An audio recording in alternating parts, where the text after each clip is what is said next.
Koneksi antar materi modul 1.1 A8 Kesimpulan dan refleksi pemikiran Ki Hajar Dewantoro.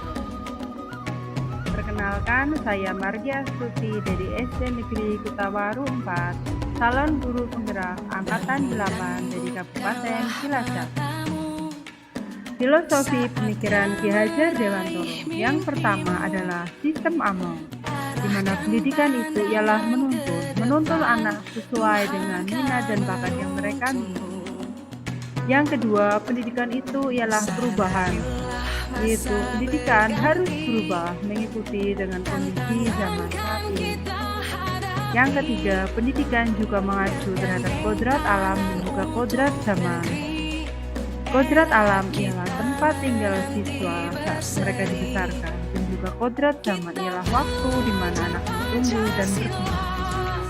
Yang keempat, pendidikan itu ialah memerdekakan, yaitu membebaskan siswa dari segala ikatan, membebaskan mereka bagaimana cara mereka belajar sesuai keinginan mereka masing-masing.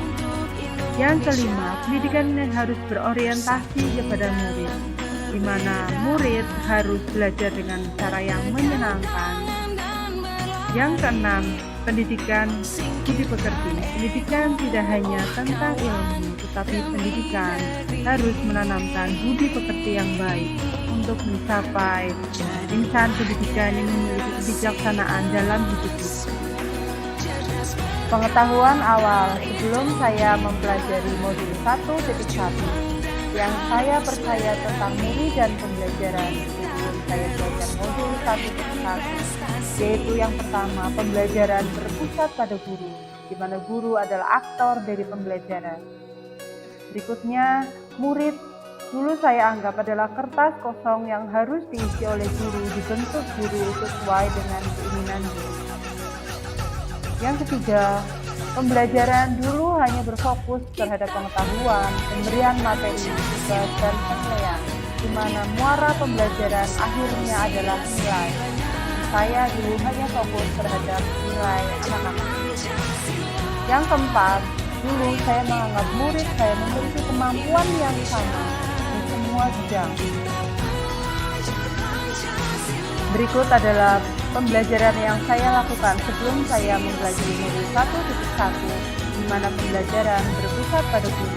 Di sini saya sebagai sutradara dan aktor dalam pembelajaran.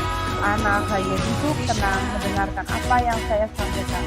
Dulu saya menganggap saya adalah sumber dari segala ilmu bagi mereka. Namun ternyata yang saya pikirkan dulu adalah sesuatu hal yang keliru. Setelah saya mempelajari modul 1.1 tentang pemikiran Ki Hajar Dewantoro tentang pendidikan, yang berubah dari pemikiran dan perilaku saya adalah yang pertama, pola pikir, di mana orientasi pembelajaran saya sekarang adalah ini. Pembelajaran yang saya sampaikan harus menyesuaikan kodrat alam dan kodrat zaman saat ini, di mana peran guru adalah menuntun murid sesuai dengan kodrat mereka masing-masing.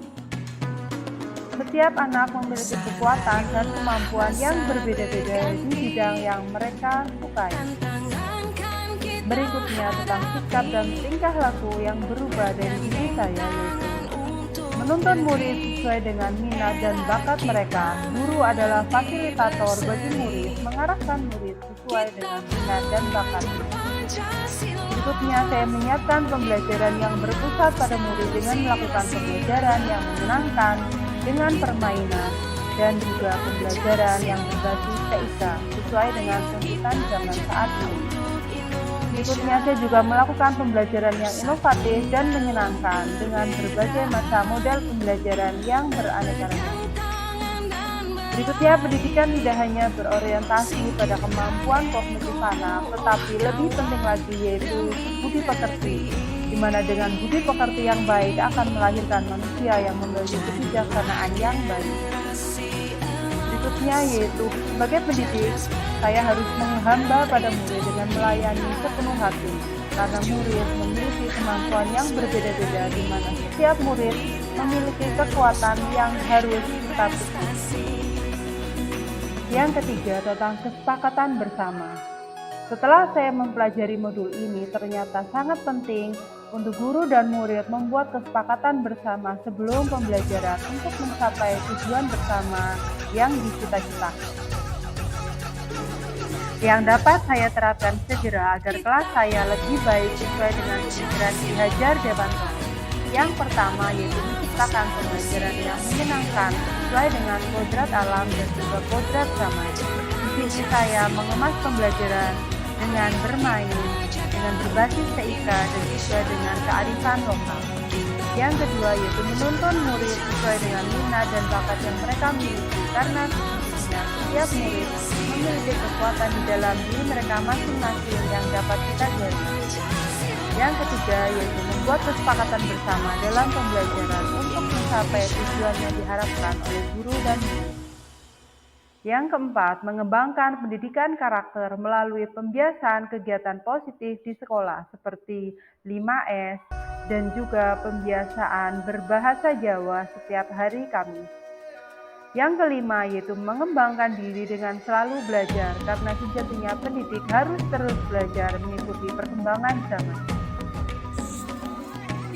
Setelah mempelajari modul 1.1, pembelajaran yang saya lakukan menjadi berorientasi kepada murid. Di sini saya melakukan pembelajaran dengan sambil bermain, di mana dengan permainan anak menjadi menyenangkan dalam belajar dan pembelajaran ini menjadi bermakna bagi mereka. Setelah mempelajari modul 1.1, pembelajaran yang saya lakukan menjadi berorientasi kepada murid. Di sini saya melakukan pembelajaran dengan sambil bermain, di mana dengan permainan anak menjadi kesimpulan yang saya dapatkan dari modul 1.1, yaitu pendidikan ialah menuntun segala kodrat yang ada pada anak untuk mencapai keselamatan dan kebahagiaan yang setinggi-tingginya bagi manusia dan bagi anggota masyarakat. Berikutnya, pendidikan tidak hanya mentransfer ilmu, namun pendidikan juga penanaman budi pekerti yang baik untuk menghasilkan manusia yang memiliki kebijaksanaan yang baik. Yang ketiga, pendidikan harus berhamba kepada murid dengan melakukan pembelajaran yang berorientasi murid dan membebaskan murid dari segala ikatan, membebaskan murid tentang bagaimana cara mereka belajar dan mendapatkan informasi sesuai dengan yang mereka inginkan.